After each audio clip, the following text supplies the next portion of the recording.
Siapa yang suka main squishy? Tapi kalian udah pernah coba bikin sendiri belum? Kalau belum, kita coba bareng-bareng yuk. Caranya gampang loh. Kita mulai ya. Bahan-bahan yang diperlukan adalah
Nah, ini dia hasilnya. Bagus kan?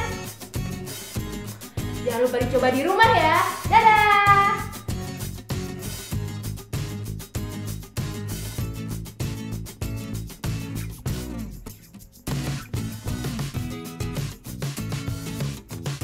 Teman-teman, jangan lupa kunjungi website untuk anak ya, bobo.id. Like, comment, share, dan subscribe juga ke channel Bobo yuk!